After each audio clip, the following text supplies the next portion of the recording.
ಪ್ರಾಣಿಗಳ ಹಾಗೆ ಮಕ್ಕಳಿಗೆ ಜನ್ಮವನ್ನು ಕೊಟ್ಟು ಅನ್ನವನ್ನು ಕೊಟ್ಟು ಆಶ್ರಯವನ್ನು ಕೊಟ್ಟು ಬೆಳೆದ್ರ ನಮ್ ಕರ್ತವ್ಯ ಮುಗಿಯಲ್ಲ. ನಾವು ಪರಿಪೂರ್ಣವಾದ ಸಂಸ್ಕಾರ ಕೊಡೋ ಹಾಗಿದ್ರ ಮಕ್ಕಳಿಗೆ ಜನ್ಮವನ್ನು ಕೊಡಬೇಕು, ಇಲ್ಲಾಂದ್ರೆ ಕೊಡಬಾರದು. ಮಕ್ಕಳಾಗಿಲ್ಲ ಅಂದ್ರೂ ಕೂಡ ಏನ್ ತೊಂದರೆ ಇಲ್ಲ. ಆದ್ರೆ ಮಕ್ಕಳು ಆಗ್ಯಾವ ಅಂತಂದ್ರ ಈ ನಾಡಿಗೆ ಸ್ಮಾರಕವಾಗಬೇಕೆ ಹೊರತಾಗಿ ಮಾರಕವಾಗಬಾರದು.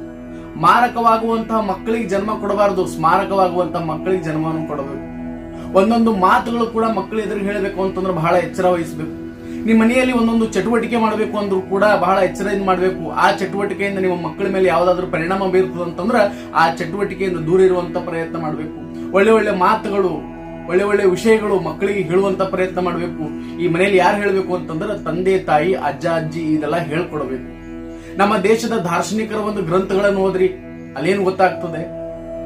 ರಾಧಾಕೃಷ್ಣನ್ ಅವರು ರಾಷ್ಟ್ರಪತಿ ಆದಾಗ ವರದಿಗಾರರು ಪ್ರಶ್ನೆ ಮಾಡ್ತಾರಂತೆ, ನೀವು ಇಷ್ಟು ಸಣ್ಣ ಹಳ್ಳಿಯಲ್ಲಿ ಹುಟ್ಟಿರುವಂತಹ ನೀವು, ಇಷ್ಟು ಸಣ್ಣ ಕುಟುಂಬದಲ್ಲಿ ಹುಟ್ಟಿರುವಂತಹ ನೀವು ಈ ರಾಷ್ಟ್ರದ ಗದ್ದಿಗೆ ಇರೋದಕ್ಕೆ ಏನ್ ಕಾರಣ ಅಂತ ಕೇಳಿದಾಗ ಅವ್ರು ಬಹಳ ಸ್ಪಷ್ಟವಾಗಿ ಹೇಳ್ತಾರಂತೆ, ಬಾಲ್ಯದಲ್ಲಿ ನನ್ನ ತಂದೆ ತಾಯಿ ಅಜ್ಜ ಅಜ್ಜಿ ನಾನು ಕೊಟ್ಟಿರುವಂತಹ ಸಂಸ್ಕಾರನೇ ಇಷ್ಟು ಎತ್ತರಕ್ಕೆ ಬೆಳಲಿಕ್ಕೆ ಕಾರಣ ಆಯ್ತು ಅಂತ ಹೇಳ್ತಾರೆ, ಹೊರತಾಗಿ ಬೇರೆ ಏನೂ ಅಲ್ಲ.